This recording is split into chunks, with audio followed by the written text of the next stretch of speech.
Sir ఒక్క నిమిషం sir. Culpable homicide ఖచ్చితంగా పెడతామండి అని చెప్పి మాట్లాడారు సార్. అదే విధంగా జడపల్లి శ్రీనివాసరావు అనే ఒక కుర్రాన్ని తీసుకొచ్చి ఏం మాట్లాడారంటే, మా మిత్రుడు సహోదరుడైనటువంటి ఆయన మాట్లాడుతూ హత్యా ప్రయత్నానికి యాక్సిడెంట్ కి తేడా రాకుండా మాట్లాడారు సార్. హత్యా ప్రయత్నం యాక్సిడెంట్ రెండు ఒకటే. అదే విధంగా ఉద్దేశపూర్వకంగా జరిగిన దానికి యాదృచ్ఛికంగా జరిగిన దానికి ఒకటే. నేను గరికతో కొట్టినా ఒక కేసే, నువ్వు గడ్డపారతో పొడిచినా ఒకటే కేసే అన్నట్టుగా ఉంది సార్. సో నేను ఇంకో విషయం చెప్పాలి సార్. సార్ కల్పబుల్ హోమిసైడ్, పారిపోతే కల్పబుల్ హోమిసైడ్ రైట్. కానీ సార్ 2014-28 అక్టోబర్ బోండా ఉమా యొక్క కుమారుడు ఏదైతే చిలకలూరుపేట దగ్గర హైవే మీద సార్ ఎట్లపాడు దాటిన తర్వాత యాక్సిడెంట్ చేయించారు సార్. ఇద్దరు కలిసి రేస్ పెట్టుకొని సార్ చనిపోయింది ఎవడురా అంటే, ఎడ్లపాడు క్రాస్ అయిన తర్వాత సిద్ధార్థ అనే అతను ఇతను అండ్ విక్రమ్ శివరామ్ అనే అతను ఇద్దరు ఏదైతే ఇది పెట్టుకోవడంతో రేస్ పెట్టుకోవడంతో ఒక కుర్రాడు చనిపోయాడు సార్. అప్పుడు ఏం పెట్టారు తెలుసా సార్? కల్పబుల్ హోమిసైడ్ పెట్టలేదు సార్, యాక్సిడెంట్ కేసే పెట్టారు సార్. అదే విధంగా సార్ అతను బోండా ఉమా గారి కుమారుడు సార్, తెలుగుదేశం పార్టీ అధికారంలో ఉంది సార్. రేస్ పెట్టుకొని ఒక వ్యక్తి చనిపోయాడు, వీళ్ళు పరారైపోయారు, కానీ కల్పబుల్ హోమిసైడ్ పెట్టలేదు సార్. ఎందుకో సమాధానం చెప్పాలి సార్. పోతుల రామారావు కార్ ఇద్దరిని గుద్ది చంపేసింది ఎయిర్పోర్ట్ దగ్గర, పారిపోయారు. కల్పబుల్ హోమిసైడ్ కేసు పెట్టలేదు సార్. ఇంకో తెలుగుదేశం పార్టీ ఎమ్మెల్యే కార్ గుద్దింది, కల్పబుల్ హోమిసైడ్ పెట్టలేదు సార్, పారిపోయారు, గుద్దింది, కల్పబుల్ హోమిసైడ్ కేసు పెట్టల.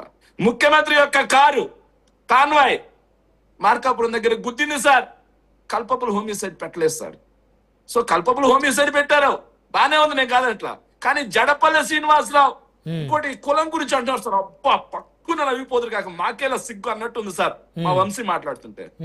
దళిత డ్రైవర్ మీ దగ్గర మాట్లాడింది ఎవరయ్యా? ఒక్క నిమిషం వంశీ ఓకే, సమయం తక్కువ ఉంది, వంశీ గారు రెస్పాండ్ అవ్వండి. శేఖర్ రెడ్డి గారు సమయం 1 మినిట్ సార్, 1 మినిట్ వాళ్ళందరి చేతితో ఇచ్చేసి సమాధానం చెప్తుంటే 1 మినిట్. దళిత డ్రైవర్ ఎవరు? దళిత డ్రైవర్ అని మాట్లాడింది ఎవరు? దళిత డాక్టర్ అని చెప్పి పోస్టర్లు వేసినటువంటి ఉన్మాదులు ఎవరా? వంశీ గారు రెస్పాండ్ అవ్వండి. వంశీ గారు మీరు కులం గురించి మాట్లాడుతున్నారా? సిగ్గు లేకుండా నిన్న కుర్రాడు చనిపోతే యాదవ్ సామాజిక వర్గం అందరి చేత ర్యాలీ చేపించి యాదవ్ అని చెప్పి మాట్లాడారా? మీకు సిగ్గుందా? కొంచెం శాసన మండలికి పంపించినటువంటి వ్యక్తి చేతుల్లో కదా డ్రైవర్ బలైంది. ఎవరు ఏ సాధారణంగా కాదు కదా, మీరు శాసన అక్కడ కులాన్ని రెండు సైడ్ల మిస్టేక్లు ఉన్నాయి.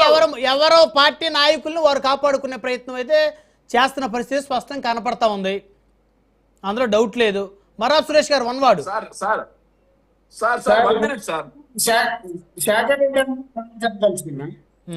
ఎందుకంటే ఇప్పుడు మాట చేస్తూ యాక్సిడెంట్ వేరు, మర్డర్ వేరు. నిజమే, తప్పలేదు. శేఖర్ రెడ్డి అన్న చెప్పిందని నేను ఏకీభవిస్తాను.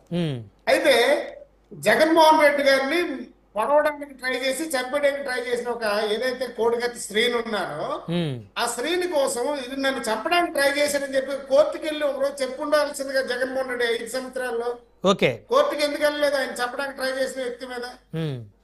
కానీ చెప్పలేదు సరిగా. ఏ ఒక్క వ్యక్తికి కూడా 90 రోజులు నుంచి తర్వాత బెయిల్ వస్తుంది. మర్డర్ కేసులో ముద్దాయిలు కూడా 90 రోజుల తర్వాత బెయిల్ లేకుండా చేసినట్టు వ్యక్తిని జగన్మోహన్ రెడ్డిని ఏమనాలి? ఆయనే కదా చంపడానికి వెళ్ళాడు చల్లపల్లి శ్రీనివాసరావు. ఏం చెప్పాలి? చంపడానికి వచ్చాడని చెప్పి 1 మినిట్ రెస్పాండ్ అవ్వండి సార్. మర్డర్ కేసులో అయినా సరే 90 రోజులకే బెయిల్ వస్తుందని చెప్పి చెప్పారు సార్, బానే ఉంది సార్. మర్డర్ కేసులో అయినా 90 రోజులకే సార్ బెయిల్ వస్తుందని చెప్పారు. మరి రాజీవ్ గాంధీ మర్డర్ కేసులో ఎన్ని రోజులు బయటకు వచ్చారా? ఎన్ని రోజులు ఉన్నారా లోపల? కేసు తీవ్రత ఏమీ తెలియదు. శాసనసభ్యుల్ని 200 రోజులు జైల్లో పెట్టినా నేను మాట చెబుతున్నాను సార్. ఏదైతే డ్రైవర్ సుబ్రహ్మణ్యం యొక్క కేసులో 200 జగన్మోహన్ రెడ్డి ఎందుకు వెళ్ళలేదు? 200 పైగా రోజులు. రైట్, సమయం లేదండి, సమయం లేదు. రెండు వైపులా కూడా తప్పులు జరిగినప్పుడు నాయకుల్ని కాపాడుకునే ప్రయత్నం ఇటు కూటమి పార్టీ నాయకులు చేశారు, అటు వైఎస్ఆర్సీపీ నాయకులు చేశారు, ఇంకా చేస్తూనే ఉన్నారు. MLC Anantha Babu driver right right, ధన్యవాదాలు అండి చర్చలో పాల్గొన్నందుకు. శేఖర్ రెడ్డి గారు, అదేవిధంగా బండారు వంశీ గారు, మర్రా